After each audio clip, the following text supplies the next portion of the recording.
안녕하세요. 오늘은 포스트 모더니즘 제1탄 독일 신표현주의에 대해 알아보도록 하겠습니다. 본격적으로 작품을 감상하시기 전 포스트 모더니즘이란 무엇인가에 대해 아주 간략히 한번 짚고 넘어가겠습니다. 포스트 모더니즘은 지난 20세기, 즉 1900년대 서양 사회의 주요한 생각인 모더니즘적 사고, 즉 고급과 저급, 좋고 나쁨 등으로 엄격히 구분하는 이분법적 사고, 근본에 대해 따지고 다른 것이 섞이지 않는 순수를 좋아하는 경향을 바탕으로 한 모더니즘적 사고에 대해 반항합니다. 그래서 포스트 모더니즘 예술을 보면 일부러 작품에 이질적 요소를 넣고 옛날 명작을 카피해 이상하게 만드는 등 이거저거 섞는 혼합, 혼종, 즉 짬뽕 스타일의 작품들이 탄생됩니다. 이러한 포스트 모더니즘은 서구 사회에서는 1970년대, 우리나라에서는 1990년대 유행하게 됩니다. 오늘 살펴볼 독일의 신표현주의 역시 이런 짬뽕 스타일인 포스트 모더니즘 문화에 속하는 미술사조로 1970년대에서 80년대 이탈리아의 트랜스 아방가르드, 미국의 뉴 페인팅과 함께 포스트 모더니즘을 잘 나타내는 미술사조로 여겨지고 있습니다. 이 세 미술사조, 독일 신표현주의, 이탈리아 트랜스 아방가르드, 미국 뉴 페인팅을 통해 그동안 대접받지 못했던 구상회화가 다시 주목받기 시작하는데요. 자, 그럼 이제부터 본격적으로 독일 신표현주의 작가들의 작품을 감상하시면서 신표현주의에 대해 좀 더 알아가겠습니다. 첫 번째 작가는 시그마 폴케입니다. 폴란드에서 태어난 이 작가는 전통 회화 기법과 재료보다는 대중매체, 영화 혹은 디지털 화면 등에서 채택한 이미지를 변형시키고 지금 보시는 것처럼 대량 생산된 천의 패턴 무늬를 이용해 작품의 독특한 이미지를 만들어냅니다. 그는 2000년대부터 컴퓨터로 그림을 그리기 시작하기도 했습니다. 다음은 구동독 출신의 바젤리치입니다. 이 작품은 1963년 베를린에 전시되었으나 법원에 의해 압수되었는데요. 그 이유는 제가 조금 가리기는 했지만 보시다시피 외설적 이미지를 담고 있기 때문입니다. 하지만 역설적이게도 이 사건은 그를 서베를린에서 유명 인사가 되게 만들었습니다. 구동독 출신인 바젤리츠는 이런 스타일로 그리는 사회주의적 사실주의 미술 교육을 받았는데요. 그는 1950년대 말 서동미술계에서 한창 유행하던 앵포르멜과 타시즘과 같은 추상 미술보다는 16세기 매너리즘과 19세기 말 상징주의나 20세기 초 초현실주의에 더 관심을 갖습니다. 그리고 이후 1969년부터 그리기 시작한 거꾸로 그린 인물화는 그를 유명하게 만듭니다. 지금 보시는 바로 이 작품이 그의 트레이드마크가 된 거꾸로 된 인물화입니다. 다음 작가는 제가 개인적으로 좋아하는 안젤름 키퍼입니다. 원래 법학을 공부했던 안젤름 키퍼는 이후 법학을 때려치우고 미술을 공부합니다.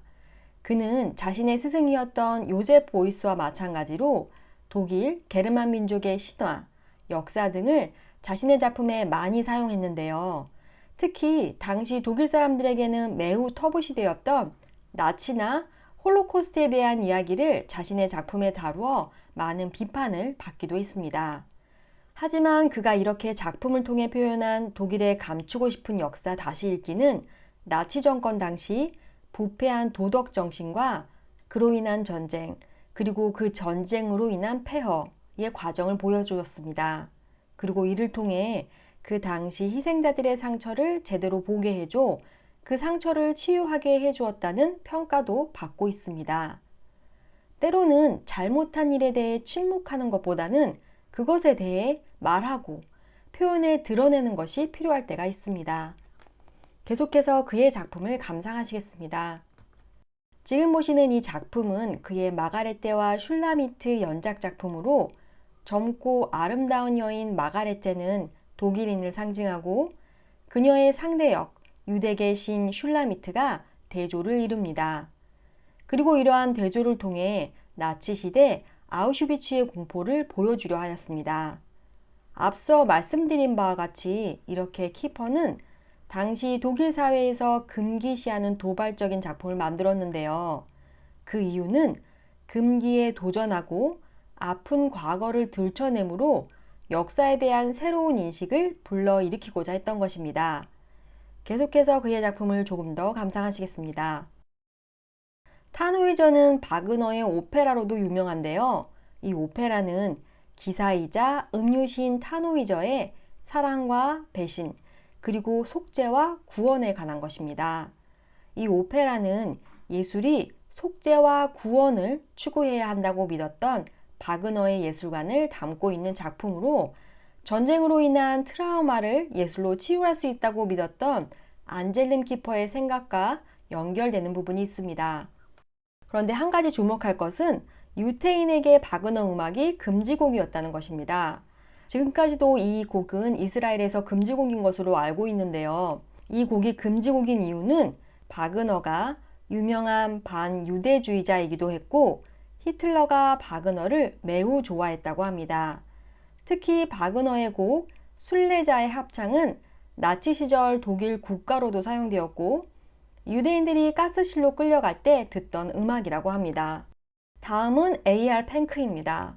팽크 작품에선 선으로만 그려진 인물들이 무슨 포스터 도안처럼 보이기도 하고 또 인물 사이에 빈 공간을 채우고 있는 이미지들도 어떤 추상 기호들처럼 보이는데요. 이런 이미지들은 팽크에게 있어 의사소통의 수단입니다. 이와 같이 팽크는 논리적인 분석을 거부하는 상징적인 성격을 띠는 그만의 추상 기호들, 즉 기호와 문자, 낙서나 인류학적, 민속학적 이미지들과 복합시켜 만든 기호들을 이용해 자신만의 독특한 화풍을 만들었습니다. 자, 그럼 이제 독일 신표현주의 마지막 작가이자 또 한 명의 제가 좋아하는 작가 게르하르 리히터의 작품을 감상하시겠습니다. 리히터는 회화와 재현에 대해 많은 고민을 한 작가인데요. 재현이라고 하면 한마디로 현재 내 눈앞에 대상이 없지만 있는 것처럼 만드는 거죠. 예를 들면 제가 제 남친의 얼굴을 그렸다고 한다면 저는 제 남친이 제 옆에 없을 때 그 그림을 통해 남친의 얼굴을 볼 수 있고 그럼 그 그림은 남친을 대신하는 어떤 대용물, 그런 비슷한 역할을 하겠죠. 그리고 이런 재현적 그림은 원근법과 명암법, 그리고 정교한 묘사를 통해 평면에 입체감 있게 보다 사실적으로 표현되었습니다. 조금 다르게 표현하자면 재현적 그림은 한마디로 화가가 인위적으로 조작한 허상입니다. 그리고 바로 이런 부분에 리히터가 관심을 갖고 연구해 물감으로 매우 사실적인 그림을 그린 후 물감이 마르기 전 화면을 문질러 이미지가 뭉개지게 만듭니다. 지금 보시는 바로 이 그림처럼요. 앞에 보신 작품은 바로 이 사진처럼 스퀴즈라고 하는 긴 물건으로 밀어버린 것입니다.